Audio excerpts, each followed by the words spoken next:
ابن حر کو کس حد تک جانتے ہو بن کامل؟ بلا مبالغہ میں اسے اپنے ہاتھ کی ہتھیلی کی طرح پہچانتا ہوں. وہ ایک نہایت لالچی خصلت کا آدمی ہے. اس نے پہلے بھی شرانگیزیاں دکھائی ہیں. وہ وقت کے لحاظ سے چہرہ بدل لیتا ہے. مجھے گمان ہے کہ اس نے ابراہیم کے لیے کوئی مشکل کھڑی کر دی ہے. بظاہر جنگ غنائم کی تقسیم کے سلسلے میں ابراہیم سے لڑ پڑا ہوگا. یقیناً جنگی غنائم کی تقسیم کے سلسلے میں ہی ابراہیم سے لڑ پڑا ہوگا، اور ابراہیم نے زور زبردستی کیے بغیر اسے نکال باہر کر دیا، اور وہ اپنے ساتھیوں کے ساتھ لشکر سے الگ ہو کر کوفے کی جانب آ رہا. بھاڑ میں ڈالیں اس کو. ابن حر جیسے لوگ فوج کی بدنامی کا باعث ہیں. بہتری یہی ہے کہ وہ دفع ہو جائیں یہاں سے. خدا کے لشکر کو فتنے کی جڑ پر غلبہ پانے کے لیے مخلصانہ خدمت کرنے والے سپاہیوں کی ضرورت ہے. ابن حر کوفے کے ان بدماش اور برے لوگوں میں سے تھا جو کہ قیام کے باعث بدل کر ہم سے آ ملا، اور قیام کے دوران بھی انصاف کے ساتھ اچھی طرح لڑا. اگر قیام اس جیسوں کو اپنا گرویدہ بنا کے نہیں رکھ سکتا تو وہ سپاہیوں اور ناظم شہر کی ناک میں دم کر کے رکھ دے گا.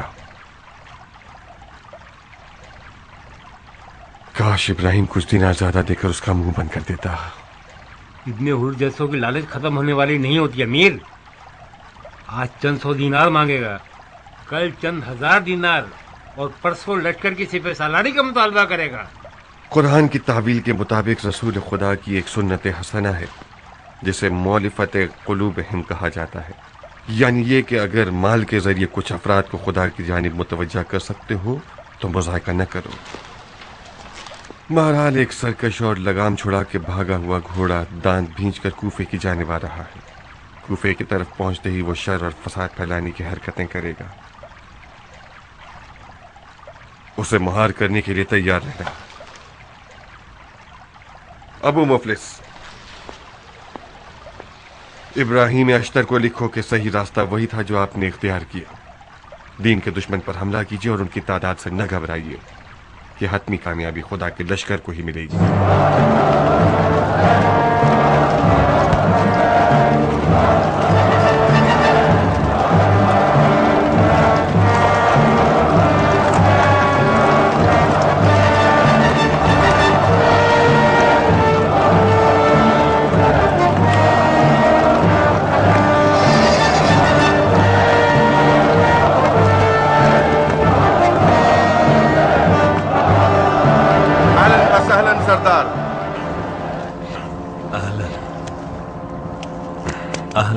جس دن آپ کی رکاب میں شامل نہ ہو سکا اس دن میرا دل بہت غمگین ہو گیا تھا. اس شخص کا ایسا احساس مجھے لاحق ہو گیا تھا امیر کہ جو کسی گناہ کے باعث جہاد سے محروم ہو گیا ہو. جب میں نے ابن حر کی داستان سنی تو اپنی جدائی کی حکمت کو سمجھ گیا. امیر مختار نے مجھے بھیجا ہے تاکہ آپ کے لیے ابن حر کی کمی کو پورا کر سکوں. یہ رہا ان کا خط. خوش آمدید صاحب، خوش آمدید. اہلاً و سہلاً میرے بھائی. اہلاً. اہلاً و سہلاً عبداللہ. اہلاً صاحب. اہلاً و سہلاً احمد. اہلاً. اہلاً و سہلاً عبداللہ. مرحبا سردار.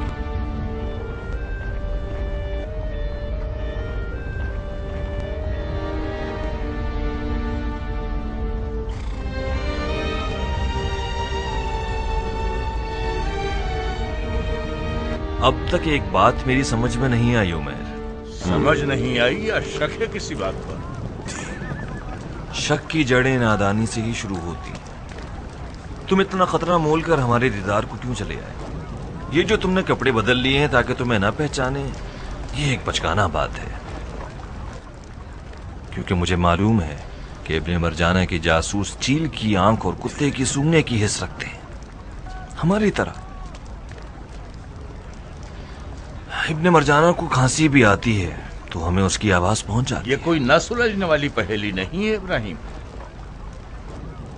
آپ شام کے لشکر کے صاحبان منصب افراد میں سے ایک فرد سے بات کر رہے ہیں، نہ کہ ایک لشکر کے عام سے شامی سپاہی سے. یقیناً میں نے اپنے کام کے نتائج کی پہلے سے فکر رکھی ہے. ایک چھوٹی سی معقول دلیل پیش کر کے سب کے منہ بند کیے جا سکتے ہیں. مثال کے طور پہ یہ کہ میں آپ کی اردوگاہ میں اس لیے آیا ہوں تاکہ کسی طرح سے اس جنگ کو روک سکوں جو تمام مسلمانوں کے لیے نقصان دہ ثابت ہو سکتی ہے۔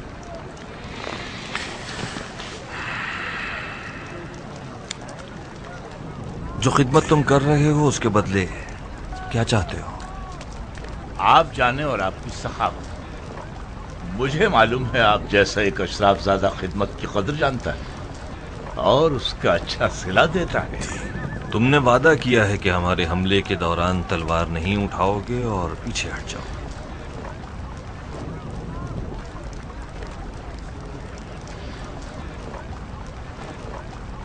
یہ لو، یہ رہی تمہارے وعدے کی قیمت، اور تمہاری خدمت کی قیمت اس وقت ادا کروں گا جب تم اپنے وعدے پر عمل کرو گے۔ کیونکہ تم مالک اشتر کے بیٹے ہو، میں تمہاری ہر بات پہ یقین کرتا ہوں۔ رخصت ہونے کی اجازت ہے مجھے؟ جا سکتے ہو۔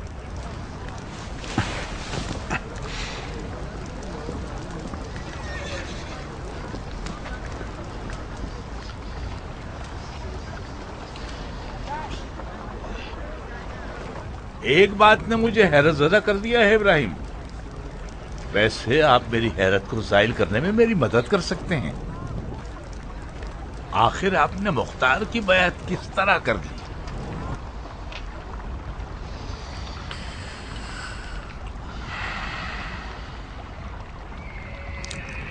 میں اور مختار ایک ہی نیت رکھتے تھے اور ہم نے فرزند رسول کا انتقام لینے کی آپس میں ٹھان لی۔ مجھے آپ کی اور مختار کی نیت میں کوئی شک نہیں ہے۔ عراق میں کسی بھی قوم اور قبیلے کا وہ مقام نہیں ہے جو نخعی قبیلے کا ہے۔ عراق میں کوئی بھی کام آپ کے قبیلے اور آپ کی ذات کی دخل اندازی کے بغیر پورا نہیں ہوتا۔ اب تک آپ کے والد کی شجاعت کی کہانیاں ماؤں کی لوریوں اور اشعار کا حصہ بنی ہوئی ہیں۔ بلا تکلف آپ عراق عرب کے نور چشم ہیں۔ البتہ مختار بھی ایک دلیر، ہوشیار اور بڑے حسب و نسب والا ہے۔ مجھے حیرت ہے مختار نے آپ کی بیعت کیوں نہیں کی؟ تو تم میرے اور مختار کے بیچ پھوٹ ڈالنے کے لیے آئے؟ میں کسی کا کارندہ نہیں ہوں شہزادے۔ میں آپ کے پاس اس لیے آیا ہوں کیونکہ آپ کے عقائد کا حامی ہوں۔ آپ کے والد اور آپ کا قبیلہ میرے لیے محترم ہے۔ مجھے ایک شبہ ہوا تھا جس کا ذکر کر دیا۔ اپنے شبے کا جواب پا لیا تم نے؟ نہیں، عراق عرب میں ابراہیم اشتر کو مختار سے بڑھ کر سرداری اور سروری کا حق ہے۔ اگر آپ قیام کے سردار ہوتے تو زیادہ تر عرب کے بڑے قبیلے آپ کی حمایت کرتے۔ عمر، ہم شیعہ ہیں۔ شیعہ نے علی اور ان کے مسلک کی بیعت کی ہے۔ اپنے چالاک استاد کو سمجھا دینا کہ اندھا 2 بار اپنی لاٹھی نہیں کھوتا۔ اگر وہ سمجھتا ہے کہ ہماری خاندانی رگ کو چھیڑ پائے گا تو اس نے اندھا سمجھ رکھا ہے۔ میں نے اپنے دل کی بات کی ہے، ابن مرجانہ کی بات نہیں کی۔ اب آپ یقین کریں یا نہ کریں، ابراہیم اشتر کہاں، مختار سخاوی۔ جاؤ ابلیس، جاؤ۔ اجے ہم لشکر شام کی داہنی جانب پر کھڑے ہوں گے۔